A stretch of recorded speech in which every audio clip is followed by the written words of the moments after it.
Libro de Jonás. ¿Hace cuánto no escuchan sermones de Jonás? ¿Hace rato o todos los domingos? ¿O ya terminaron el estudio del libro de Jonás aquí? ¿Ya lo terminaron? Bueno, qué bendición. Están empezando el estudio del libro de Jonás. ¿Y en qué capítulo van? En el capítulo 1. Qué bendición. Entonces ya tienen el contexto. No tengo lío con el contexto. Porque en esta mañana vamos a ver el capítulo 2. El capítulo 2 del libro de Jonás. Y dice así la palabra del Señor, en el nombre del Padre, del Hijo y del Espíritu Santo. Entonces oró Jonás a Jehová su Dios desde el vientre del pez y dijo: invoqué en mi angustia a Jehová y él me oyó. Desde el seno del Seol clamé y mi voz oíste. Me echaste a lo profundo en medio de los mares y me rodeó la corriente. Todas tus ondas y tus olas pasaron sobre mí. Entonces dije: desechado soy de delante de tus ojos, mas aún veré tu santo templo. Las aguas me rodearon hasta el alma, rodeóme el abismo. El alga se enredó a mi cabeza, descendían los cimientos de los montes, la tierra echó sus cerrojos sobre mí para siempre, mas tú sacaste mi vida de la sepultura, oh Jehová, Dios mío.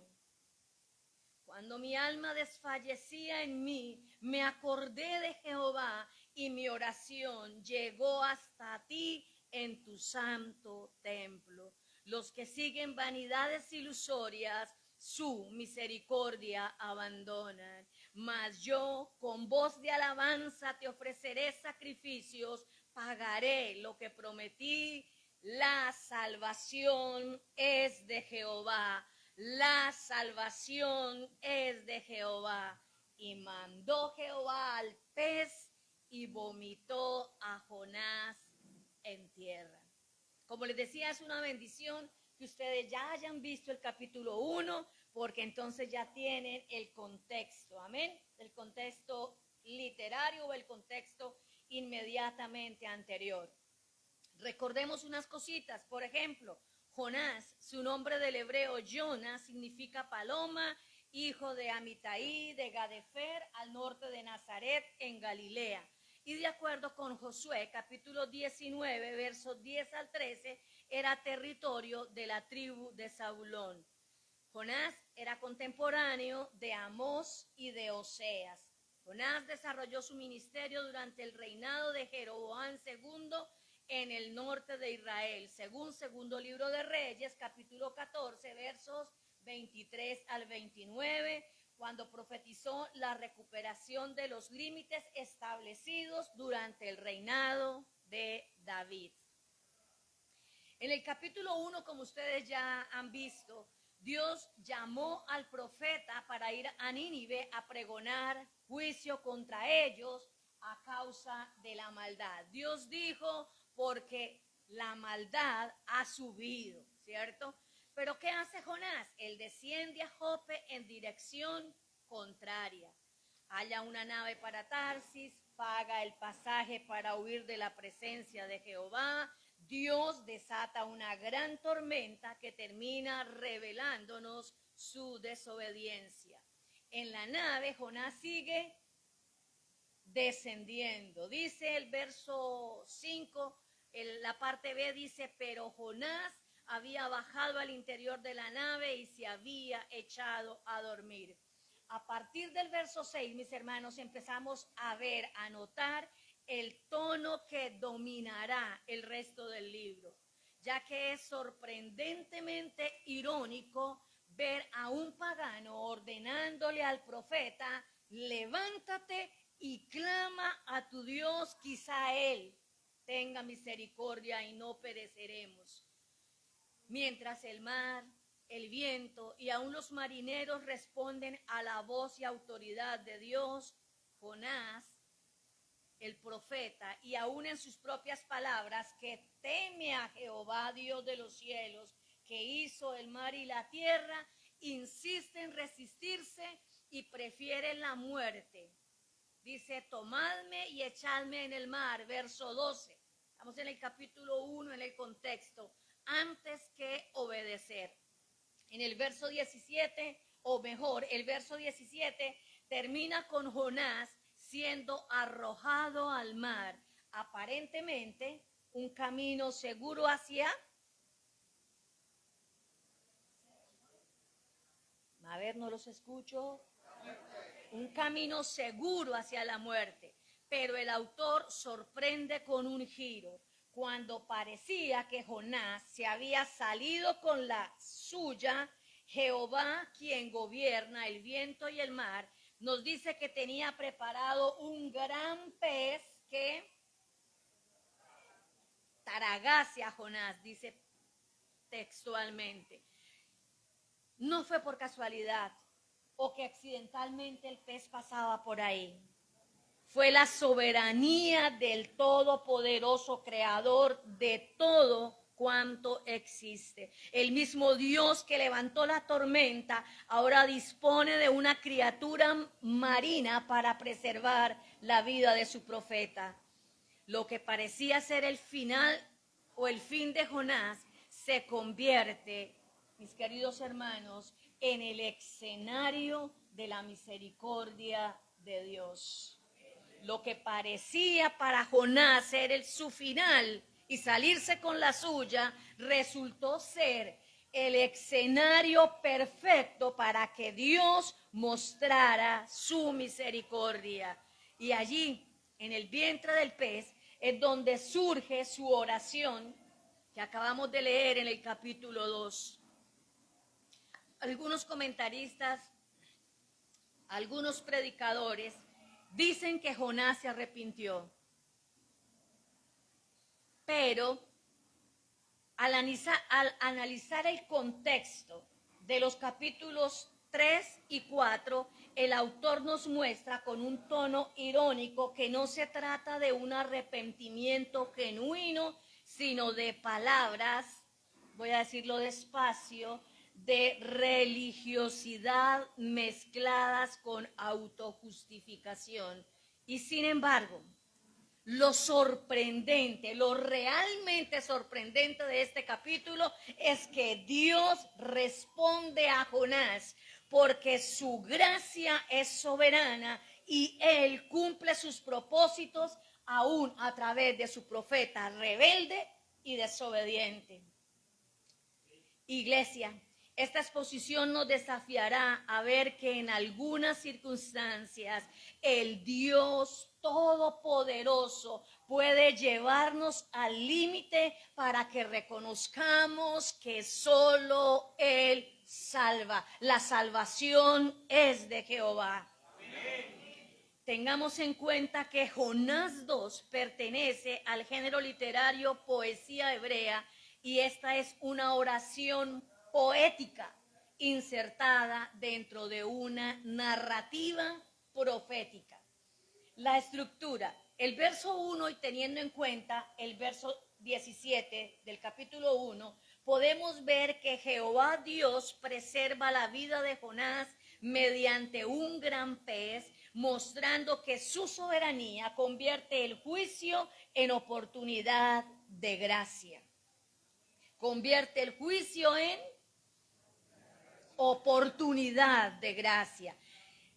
El resto del capítulo podemos dividirlo en tres partes. La primera parte de los versos 2 al 7, donde Jehová Dios en su misericordia soberana escucha el clamor angustioso de Jonás a pesar de su desobediencia. Los versos 8 y 9, Jehová Dios revela la superficialidad del corazón de Jonás frente a su fidelidad, pues solo Él puede salvar y merece toda adoración. El verso 10, Jehová Dios ordena al pez vomitar a Jonás en tierra, demostrando que su propósito prevalece aún cuando el profeta no se ha arrepentido genuinamente. Este capítulo poético se desarrolla, como ya les dije hace un momento, dentro del gran pez, ¿verdad? Mis hermanos, tengamos en cuenta una cosita. La poesía hebrea no busca rimas, nos enseña por medio de pensamientos en paralelo. ¿Qué significa esto? Pensamientos en paralelo. Que una línea repite, contrasta o amplía lo que dice la otra para grabar la verdad de Dios en nuestro corazón. Sin embargo, aquí no veremos la oración de un corazón quebrantado por el arrepentimiento, sino a un hombre atrapado en las profundidades que reacciona a las circunstancias repitiendo unos cuantos salmos memorizados.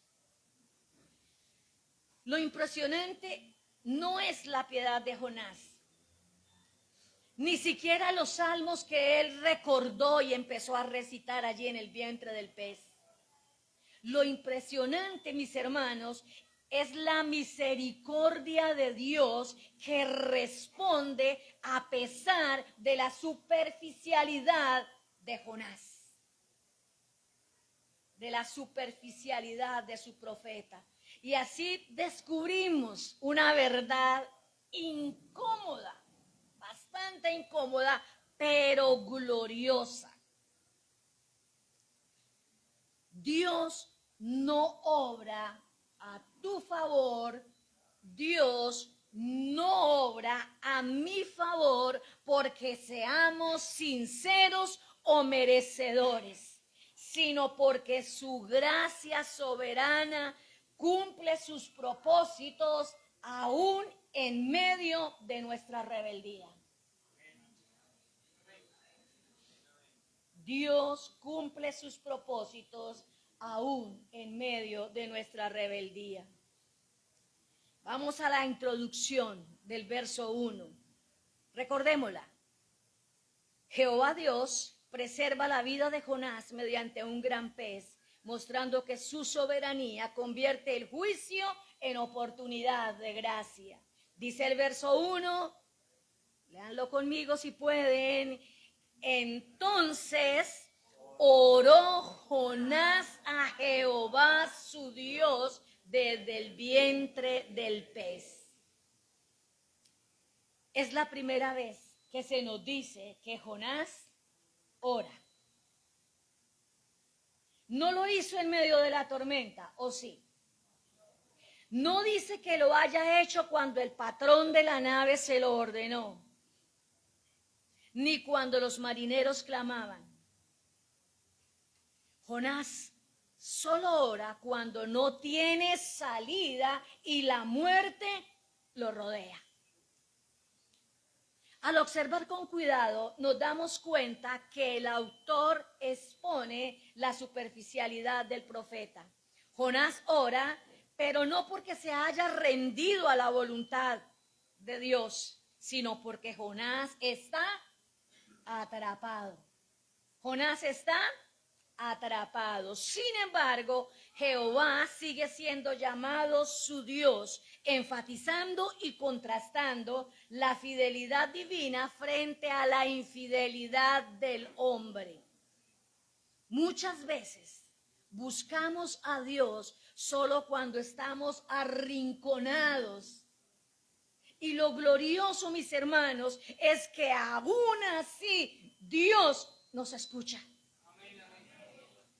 Y de nuevo, no porque nuestra oración muchas veces sea sincera, sino porque Él es fiel, Él es misericordioso. Y que muchas veces el Dios Todopoderoso nos llevará al límite para que reconozcamos que solo Él salva.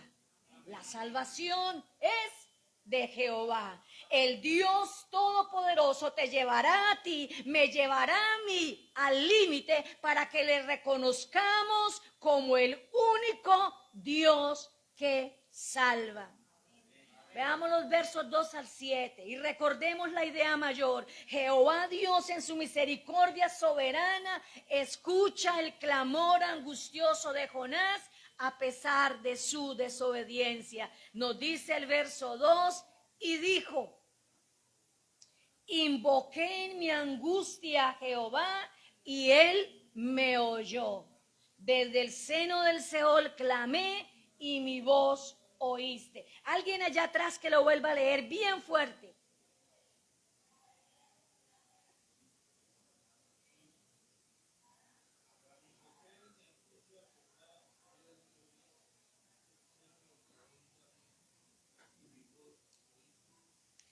Y mi voz oíste. En este verso tenemos un paralelismo sinónimo. Recuerden que les dije que la poesía, recuerden que les dije que la poesía hebrea se caracterizaba por el paralelismo. Pues bien, este verso 2, tenemos un paralelismo sinónimo. ¿Por qué sinónimo? La segunda línea repite y amplía la primera. Veamos. La línea 1. Invoqué en mi angustia a Jehová, la primera línea. La segunda línea, desde el seno del Seol clamé. Ahora bien, ¿cómo se complementa la primera línea? Dice, él me oyó, ¿cierto? Y en la segunda línea el complemento dice, y mi voz oíste. ¿Entendimos el paralelismo sinónimo? Amén. La frase, mis hermanos, invoqué en mi angustia a Jehová, fue expresada por David al ser librado de Saúl en el Salmo capítulo 18, verso 6. Palabras similares, palabras más, palabras menos, pero Jonás está repitiendo salmos. Nada está saliendo de él. Al igual que por otro hombre angustiado en el Salmo 121. Es anónimo, no nos dice quién, pero un hombre desesperado exclamó: en mi angustia clamé a Jehová. La segunda línea, mis hermanos, donde dice desde el seno del Seol clamé, en el Salmo 121, que ya les dije, también fue dicha por David al sentirse rescatado de la muerte. Escúcheme bien, en el Salmo 30, verso 3, y en el Salmo 86, verso 13. 33 y 86, 13. El énfasis, sin embargo, el énfasis de nuestro verso en Jonás está en que Dios escucha aún desde lo más profundo. Jonás reconoce que Dios lo escuchó en su angustia cuando se hallaba cercano a la muerte, a lo que él llama el Seol. ¡Qué ironía! Ahora que Jonás está atrapado en un arranque de fe, ¿será que parece un poquito a nosotros? Bueno, no sé. En un arranque de fe exclama: y mi voz oíste, y mi voz oíste. Mis hermanos, el contraste que el autor está haciendo aquí es intencional. Dios es fiel aun cuando el profeta ora desde un corazón egoísta. Dios es fiel aun cuando Jonás está orando con un corazón egoísta. Cuando el dolor nos alcanza, nosotros descubrimos, al igual que Jonás, que Dios está más cerca de lo que podíamos pensar, de lo que pensábamos. Amén.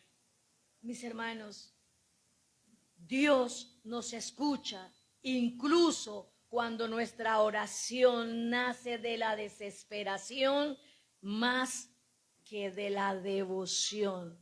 ¿Quieren que lo repita?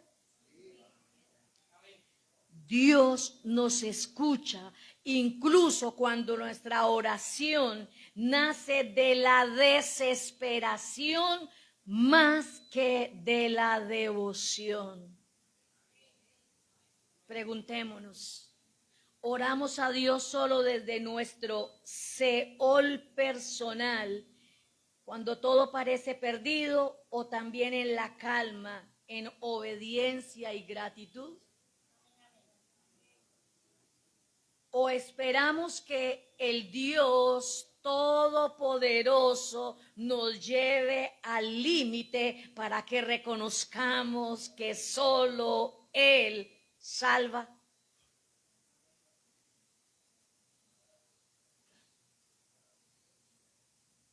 El verso 3 dice: me echaste a lo profundo, en medio de los mares, y me rodeó la corriente. Todas tus ondas y tus olas pasaron sobre mí. Este verso es un paralelo, así solito. No es ni sintético, ni antitético, ni climático, no, solito, es un paralelo. Porque la idea va aumentando en fuerza. Dice: me echaste a lo profundo. Y antes de avanzar, quiero decirles que esta frase fue pronunciada por los hijos de Coré en el Salmo 42:7 y por Emán, el israelita, en el Salmo 88, versos 6 y 7. Jonás dice: me echaste a lo profundo, y añade: en medio de los mares. Me echaste a lo profundo, en medio de los mares. Preguntémonos, ¿Dios lo echó a lo profundo? ¿Dios lo mandó, lo envió en medio de los mares? Narrativamente, mis hermanos, sabemos que Jonás debía ir por tierra al noroeste. Al noreste, ¿verdad? Al noreste. ¿Pero qué hizo Jonás? Se fue al oeste extremo. Bueno, ustedes están allá, sería para allá.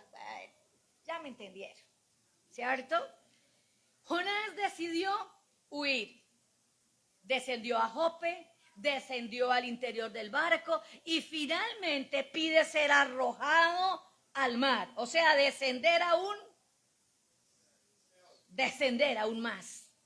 Así que él mismo, en su desobediencia, escogió el camino, escúchenme, de descenso y rebeldía.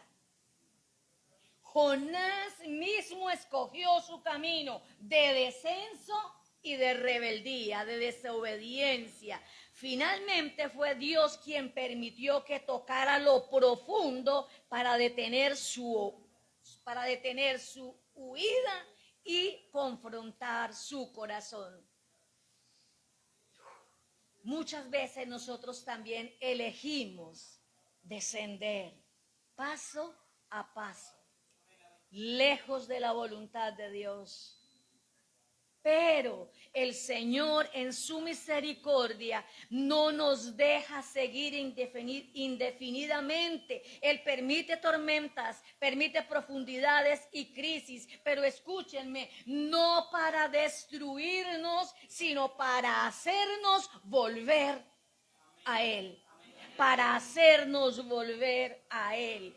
Lo profundo donde Jonás cayó no fue solamente consecuencia de su pecado, sino también escenario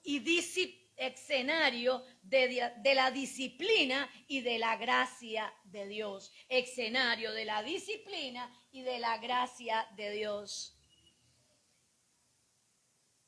Mi querida iglesia, a veces el lugar más profundo de nuestra caída termina siendo el lugar donde más claramente volvemos a escuchar la voz de Dios.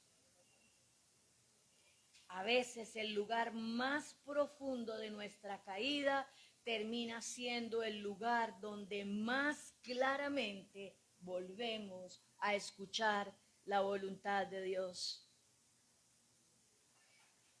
Y vemos que Jonás continúa reaccionando. Tengan en cuenta ese término, reaccionando a su situación. Jonás exclama: todas tus ondas y tus olas pasaron sobre mí. Y aquí la imagen para Jonás es la fuerza total del mar contra él. Es interesante que notemos el énfasis en las frases tus ondas y tus olas. Jonás sabe que no es casualidad, sino que Dios gobierna el mar. Todas tus ondas, todas tus olas pasaron sobre mí. Recordamos que cuando los marineros le preguntaron a Jonás en el capítulo 1, ¿qué les respondió Jonás?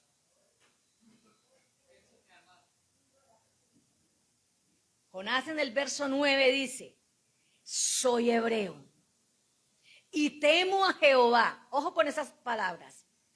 Temo a Jehová, Dios de los cielos, que hizo el mar y la tierra. Que hizo el mar. Y Jonás, dentro del vientre del pez, vive la realidad de esa respuesta. ¡Qué ironía! Ahí está viviendo la realidad de sus palabras. Jonás está describiendo poéticamente su hundimiento. Siente el peso de las aguas como una sentencia de muerte. Pero aunque él pidió a los marineros que lo arrojaran, reconoce que fue Dios mismo quien lo permitió. Es un reconocimiento implícito de la soberanía divina, aunque sin llegar de nuevo al verdadero arrepentimiento. El autor muestra cómo Jonás empieza a ver que detrás de su situación está la mano de Dios. Muchas veces atribuimos nuestras crisis solo a causas humanas o circunstanciales, pero detrás de ellas puede estar la mano de Dios que disciplina con amor para llevarnos a reflexionar. Preguntémonos, ¿reconocemos la mano de Dios detrás de las olas que nos golpean o seguimos culpando a otros sin permitir que su disciplina nos confronte? Reconocemos la mano de Dios detrás de las olas, de las dificultades, de los problemas, de las ondas que nos golpean, o seguimos culpando a otros sin permitir que su disciplina nos confronte. Verso 4. Entonces dije, desechado soy de delante de tus ojos, mas aún veré tu santo templo. Desechado soy de delante de tus ojos, mas aún veré tu santo templo. Este verso 4 es un paralelismo antitético. ¿Qué significa esto? Que la segunda línea contrasta con la primera. Hay un contraste. En la línea 1 vemos o dice, desechado soy de delante de tus ojos. La emoción de Jonás y la imagen que él percibe es de desesperanza y abandono. Estamos hablando de contraste, antitético, contraste, desesperanza y abandono.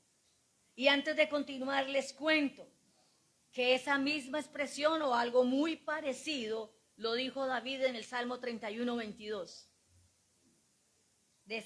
Así como se dice, Jonás, te descubrí.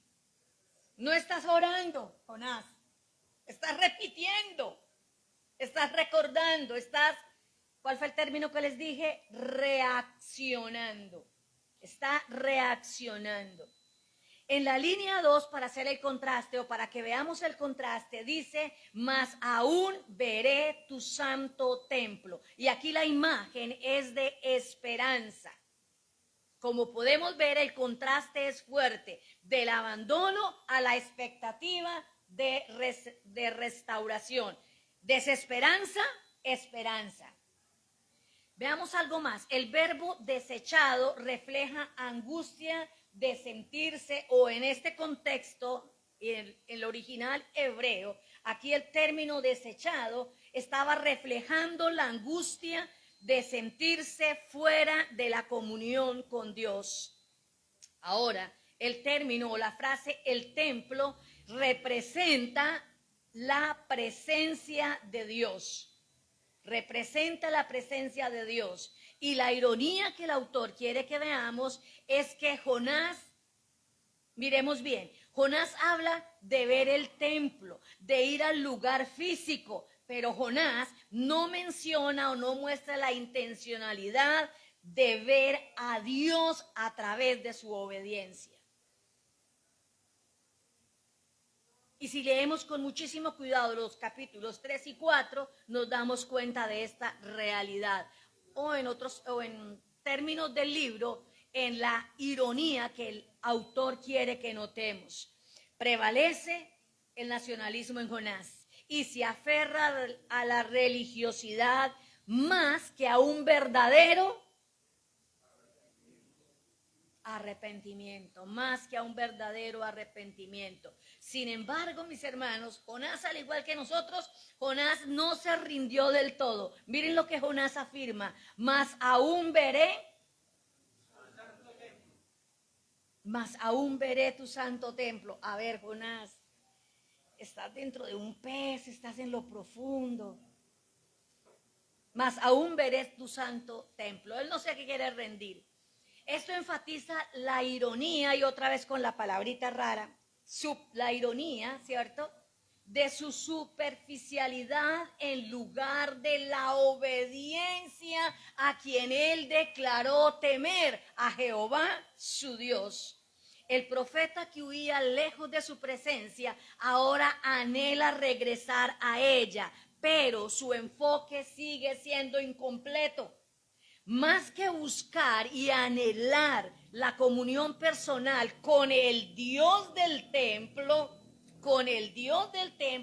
Jonás se aferra al templo, más aún veré qué. Se está aferrando al lugar físico como tal. Para Jonás, o lo que podemos ver en Jonás, es ese destello de esperanza, pero que está mezclado ¿con qué? Con religiosidad. Con religiosidad. Aunque el hombre se sienta desechado, la gracia de Dios abre siempre la posibilidad de restauración, pero esa esperanza debe dirigirse a Dios mismo y no a lugares o símbolos religiosos. Y en la mentalidad judía, el templo es, y en su momento era, lo máximo, su máximo símbolo de religiosidad. Y Jonás lo está viviendo. Así como Jonás se sintió desechado y aún así expresó la esperanza de volver al templo, nosotros también atravesamos momentos en que pensamos en que Dios nos ha abandonado. Mis hermanos, pero tú y yo sabemos que su gracia nunca nos abandona, que su gracia nunca nos abandona. El desafío es, iglesia, que debemos aprender a buscarlo a Él mismo y no solo refugiarnos en símbolos externos de fe. Asistimos a la iglesia, repetimos oraciones, oramos con los salmos porque eso suena más espiritual, ¿cierto? Eso suena muchísimo más espiritual. Repetimos oraciones y terminamos confiando en nuestra religiosidad. Lo que nos sostiene no es el ritual, sino la relación viva con el Dios misericordioso que nos mira y nos restaura. La salvación es de Jehová. Preguntémonos nuevamente, ¿nuestra esperanza está verdaderamente en Dios o en prácticas y apariencias religiosas que nos están dando o nos pueden dar una falsa religiosidad?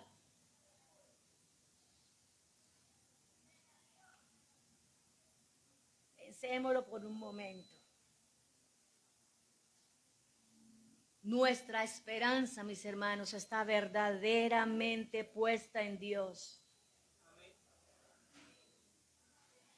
o en nuestras prácticas religiosas. Es que yo oro y Dios me responde. Es que yo y Dios.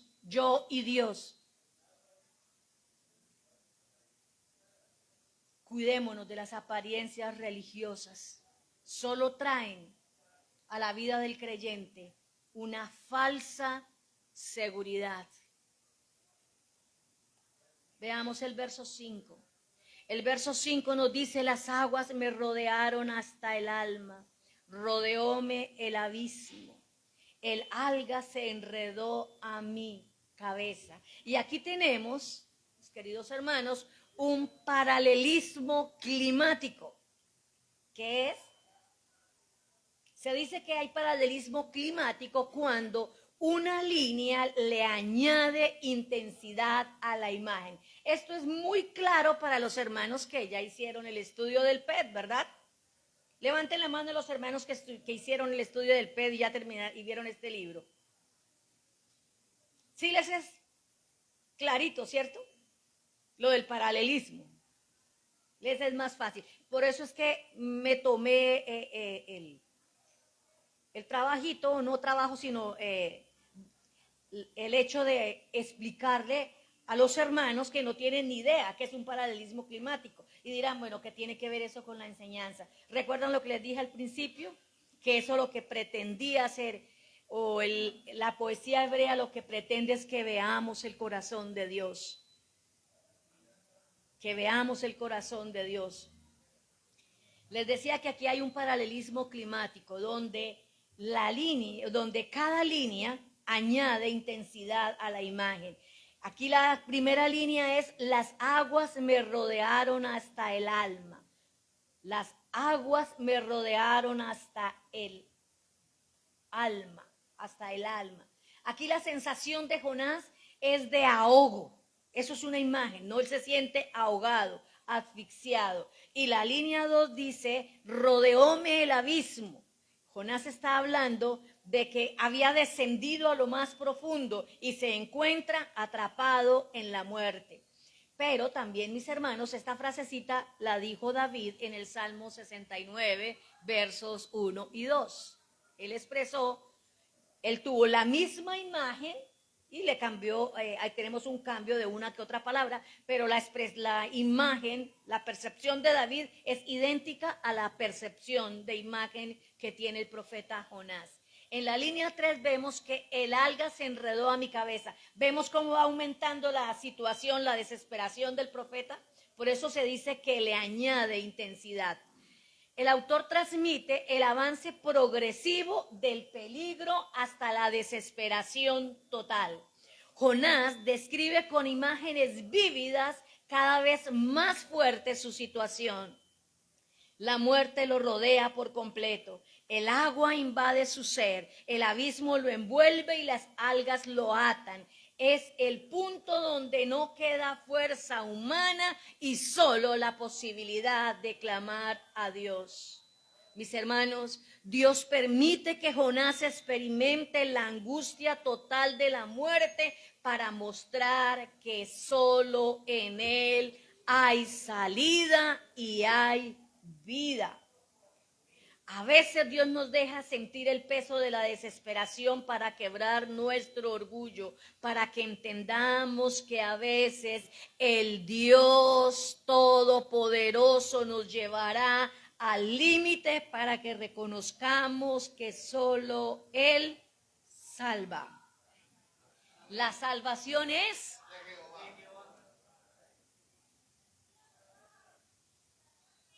Les repito, el Dios Todopoderoso nos llevará al límite para que reconozcamos que solo Él salva. La salvación es de Jehová. Solo cuando reconocemos que estamos sin salida, descubrimos que la verdadera esperanza está en Él. Hemos aprendido a ver nuestras crisis como un llamado de Dios para rendirnos a su gracia, o seguimos luchando por salir con nuestras propias fuerzas. Verso 6. Descendí a los cimientos de los montes, la tierra echó sus cerrojos sobre mí para siempre. Mas tú sacaste mi vida de la sepultura, oh Jehová, Dios mío. Recordemos que hay paralelismo antitético cuando la segunda línea contrasta la idea de la primera y nos muestra un opuesto. Es paralelismo sintético cuando la segunda línea complementa o desarrolla la primera añadiendo un nuevo detalle. En este verso se combinan ambos. La línea 1 y 2 es sintético. Encontramos descenso, cerrojos, intensificación. En la línea 3, que es antitético, encontramos un contraste entre la muerte y la vida. Y de nuevo, estas son frases del salmista David en el Salmo 18, el verso 7, la primera parte, y el verso 15, la primera parte. Jonás describe su descenso hasta los cimientos del mar, línea 1, intensifica la idea mostrando la tierra cerrándose sobre él como una tumba, línea 2, pero el poema da un giro radical. Dice, mas tú, Jehová, sacaste mi vida de la sepultura. Esa es la línea 3. Este contraste, mis hermanos, resalta que solo Dios puede alterar lo irreversible por reversible, lo imposible por posible. Amén. De la muerte a la vida por la obra misericordiosa de Jehová.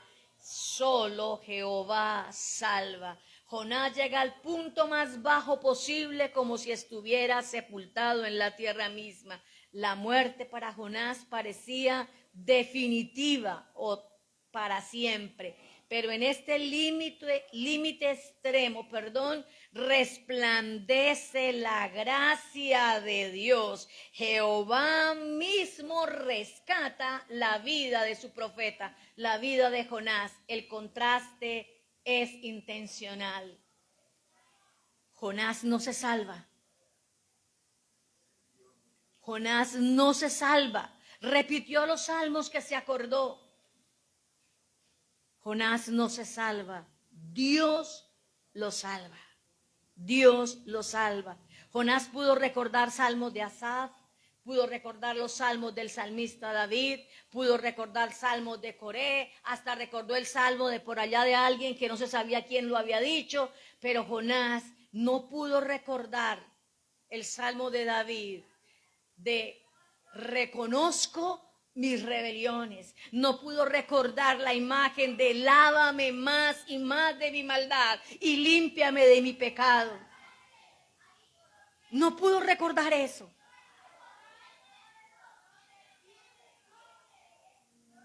Y el autor quiere que veamos eso, que Jonás no se salva, Dios lo salva. Dios lo salva. Cuando el hombre toca fondo y cuando no hay salida, la misericordiosa gracia soberana de Dios siempre va a irrumpir para preservar la vida de los suyos, para rescatar la vida de su iglesia, para rescatar la vida de su pueblo. La salvación es de Jehová. Iglesia, ningún cerrojo, ninguna tumba, ninguna profundidad es más fuerte que el poder de Dios para salvar.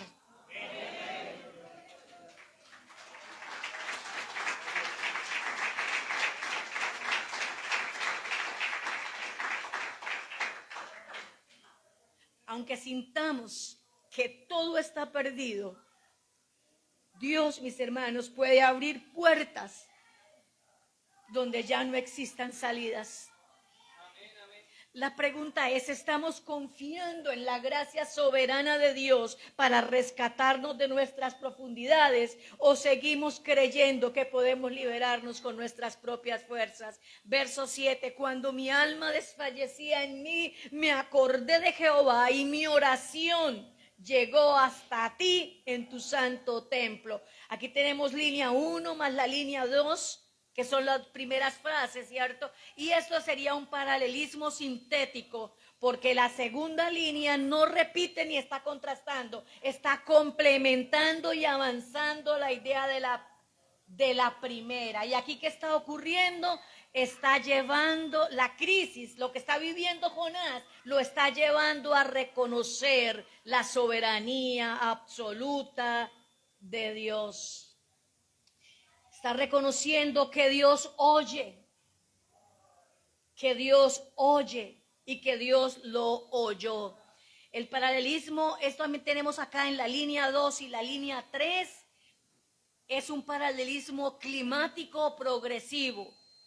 ¿Qué pasa? La tercera línea está intensificando la anterior o la segunda. No solo se acordó, sino que Jonás creyó que su oración realmente llegó a la presencia de Dios.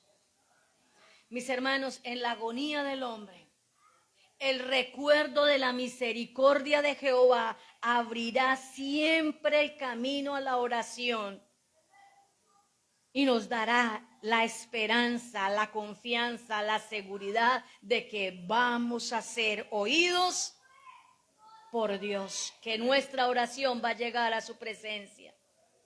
El autor nos lleva al límite de la experiencia humana. Jonás se encuentra frente a la muerte sin esperanza en sí mismo. Y ese es el punto donde se evidencia que el hombre por sí mismo nada puede hacer. Y la ironía literaria está en que el profeta que huyó de Dios, ahora en su desfallecimiento, depende únicamente del Dios del cual él huyó.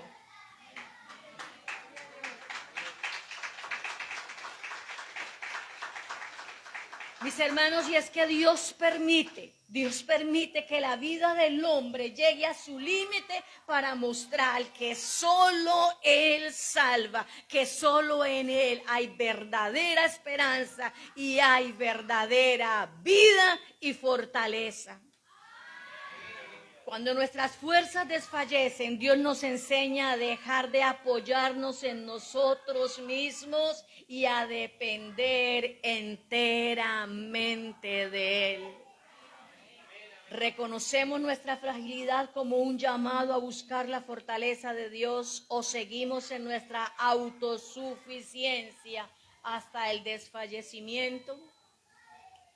Los versos 8 y 9, recordemos la idea mayor. Jehová Dios revela la superficialidad del corazón de Jonás frente a su fidelidad, pues solo Él puede salvar y merece toda adoración. Verso 8, los que siguen vanidades ilusorias, su misericordia abandonan.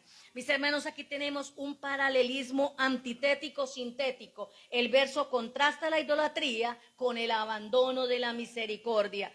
Vanidades ilusorias traduce el hebreo Ebel Abalim, que literalmente significa vapor engañoso, algo vacío, algo sin valor. Y David exclamó exactamente, bueno, no exactamente, pero David también parafraseó estas palabras al comparar la falsa confianza en los ídolos en el Salmo 31:6. Salmo 31:6. La palabra misericordia traduce el término hebreo Hesed, una de las palabras más ricas del Antiguo Testamento. La palabra Hesed no solo significa compasión o pesar, no expresa solo un sentimiento, es el amor fiel, es el amor leal, es el amor inquebrantable basado en el pacto de Dios con su pueblo. Combina la bondad, la fidelidad, la gracia y la lealtad de Dios. Este verso enseña que los que siguen ídolos abandonan ese amor fiel que Dios ofrece. Es como rechazar la única fuente de gracia y vida para aferrarse a lo vacío. Dijo Jonás, vanidades ilusorias. La ironía es que Jonás mismo está en peligro de abandonar esa Hesed al resistirse a la misión que revela precisamente que la misericordia de Dios no hace acepción de personas. En otras palabras, Jonás denuncia a los idólatras, pero él mismo ha abandonado la misericordia al huir y no querer que Nínive reciba gracia. El escritor usa este contraste para que el lector vea una realidad sarcásticamente incómoda. Jonás, aún dentro del pez, puede pronunciar palabras verdaderas. Escúchenme bien. Jonás, aún dentro del pez, puede pronunciar palabras verdaderas, pero sin vivirlas en la profundidad de su corazón. Cuando depositamos nuestra confianza en lo pasajero, ídolos modernos, dinero, éxito, poder, incluso religiosidad vacía, abandonamos la misericordia de Dios que nos da verdadera seguridad y propósito. ¿Podemos reconocer los ídolos ocultos que nos roban la fidelidad al Señor? ¿Estamos abrazando la misericordia de Dios en nuestras vidas o nos estamos conformando con vanidades que no pueden salvarnos? Verso 9. ¿Hasta qué horas vamos, pastor? ¿Ya casi? Regáleme un segundo, cierro con... Bueno, ya le queda al próximo predicador para que empiece a enseñar a partir del verso 9. ¿Le parece, pastor? ¿Termino? Falta un poquito, ¿cierto? Ah, bueno, está bien. Dice el verso 9, ya lo leímos, ¿cierto? Ah, no, verso 9. Mas yo con voz de alabanza te ofreceré sacrificios, pagaré lo que prometí, la salvación es de Jehová. Este verso tiene 3 líneas que conforman un paralelismo climático y progresivo. Cada una, como ya les dije hace un momento, intensifica la anterior. La línea 1 expresa alabanza, la línea 2 expresa sacrificios, votos, y pues es una expresión cultural en acción. Las expresiones, escúchenme, sacrificios y pagar votos eran parte de la liturgia de Israel para expresar gratitud. En el Salmo 50:14, Asaf dijo, sacrifica a Dios alabanza y paga tus votos al Altísimo. Y un salmista anónimo en el Salmo 116, 17 y 18 dijo, te ofreceré sacrificios de alabanza e invocaré el nombre de Jehová. A Jehová pagaré ahora mis votos delante de todo su pueblo. Y el capítulo cierra con la máxima confesión teológica del libro. En la línea 3 leemos, la salvación es de Jehová. Solo Dios salva, no los ídolos, según el verso 8, no los esfuerzos humanos, capítulo 1, sino Jehová. La salvación le pertenece exclusivamente a Él. Sin embargo, la ironía narrativa persiste. Jonás proclama esta verdad desde el vientre del pez, pero más adelante se resistirá a aceptar que esa salvación también alcanza a Nínive. El escritor quiere que los oyentes celebren la fidelidad de Dios, pero también que se examinen ante la incoherencia de un profeta que ora mejor de lo que vive.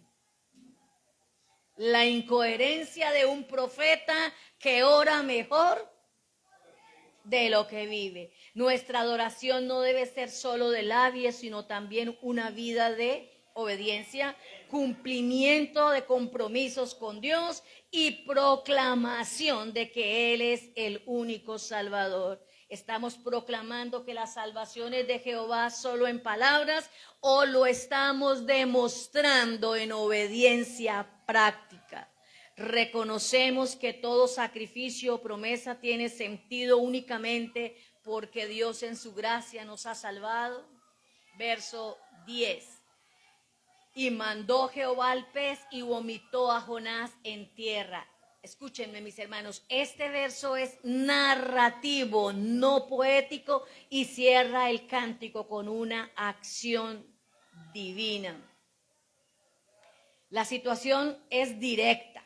Jehová da la orden, el pez obedece, Jonás es liberado. Y de nuevo el contraste literario. Mientras Jonás ha sido reacio y desobediente, la creación, en este caso el pez, responde de inmediato a la voz de Dios y vomitó a Jonás en tierra. Este desenlace es profundamente irónico. ¿Recuerdan el tono del capítulo? Jonás, el profeta, ora o repite frases de los salmos y lo hace con mucha devoción, pero la acción real y eficaz proviene de la intervención soberana de Dios. El autor muestra que la soberanía de Dios gobierna sobre toda la creación. El mar, el viento y el pez obedecen de inmediato y sin resistencia, mientras el profeta lucha contra su voluntad.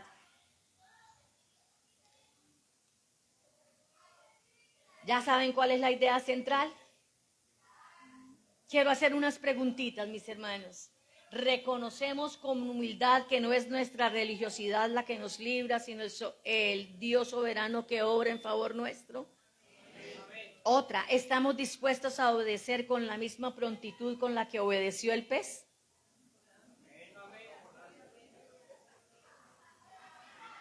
Con la que obedeció el pez, con la del pez. Ya tienen clara la idea central. No, el Dios Todopoderoso nos lleva al límite para que reconozcamos que solo Él salva. Los primeros destinatarios del pueblo de Israel debían reconocer que así como Jonás fue rescatado únicamente por la misericordia de Dios en medio de su rebelión, también ellos vivían sostenidos por la misma gracia y debían responder con arrepentimiento, gratitud y obediencia al Señor. En Mateo 1:21, mis hermanos, leemos: y llamará su nombre Jesús, porque Él salvará a su pueblo de sus pecados. En el verso 9, Jonás declara, ¿cierto?, la salvación solo viene de Jehová. Jesús significa, Yeshua significa Jehová salva, el Señor es salvación. Pedro proclama que esa salvación se concentra en la persona del Señor Jesucristo en Hechos 4:12, y en ningún otro hay salvación, porque no hay otro nombre bajo el cielo dado a los hombres en que podamos ser salvos. Jesucristo es el único medio por el cual alcanzamos nuestra salvación, nuestra salvación. Cierre sus ojos, por favor, vamos a darle gracias a Dios. Y a decirle al Señor que gracias, porque a veces Él nos va a llevar al límite para que podamos reconocer que solo Él salva. Padre Santo, gracias por tu palabra. Tú y solo tú conoces, Señor, la necesidad de mi vida. Por eso te ruego que el Espíritu Santo me guíe a toda verdad y tu palabra cobre vida, penetre en mi corazón y transforme, Señor. Reconozco que como Jonás, Dios, muchas veces he querido huir de tu voluntad, pero aún en mi rebeldía, tu misericordia me ha sostenido. Gracias porque en lo profundo de mi angustia escuchas mi clamor. Me has disciplinado, Señor, y no me has desechado. Y puedo reconocer que la salvación solo te pertenece a ti. Ayúdame a responder con gratitud, con obediencia y con un corazón alineado con el tuyo. En el nombre de Jesús te lo ruego. Amén y amén. Pastor Gonzalo.